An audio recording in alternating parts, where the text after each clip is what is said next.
Assalamualaikum warahmatullahi wabarakatuh. Halo teman-teman, apa kabar? Semoga teman-teman dalam keadaan sehat dan tentunya sukses selalu, amin. Di video kali ini saya akan memindahkan bonsai kelapa cabang, teman-teman. Ini cabang 3 jenis hijau sayur. Ini di pot yang diameter kurang lebih 25 untuk ketinggian 20. Ini cabang 3. Ini emang sengaja diloskan, teman-teman ya, dan ini saya pindahkan di pot yang lebih besar lagi, akan saya loskan, teman-teman, biar supaya tumbuh besar, teman-teman ya. Semoga aja berhasil, teman-teman.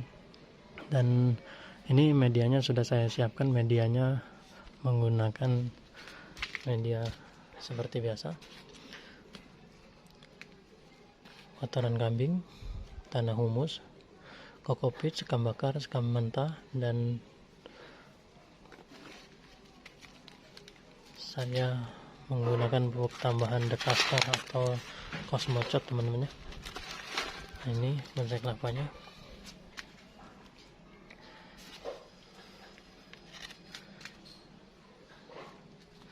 Jadi simak terus video ini sampai selesai.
Oke teman-teman, jadi ini kita sudah selesai ya untuk memindahkan bonsai kelapa dari pot plastik tadi ke pot semen. Dan ini medianya sudah saya lihatkan di awal video tadi. Ini untuk atasnya saya menggunakan pasir malang teman-teman, supaya pas penyiraman tanahnya tidak keluar, dan kita penyiraman jangan di bagian sini teman-teman, di bagian tengah ya untuk penyiraman. Untuk penyiraman di musim kemarau seperti ini usahakan selalu di sore hari, sekitar di atas jam 5 atau di atas jam 4 teman-teman, di atas jam 4, jam 5 atau malam teman-teman ya. Nah, jadi terima kasih yang sudah menyimak. Terima kasih yang sudah menyimak video ini sampai selesai. Semoga video kali ini bermanfaat. Sampai ketemu di video selanjutnya. Wassalamualaikum warahmatullahi wabarakatuh. Salam satu hobi, kreativitas tanpa batas, bonsai kelapa mantap.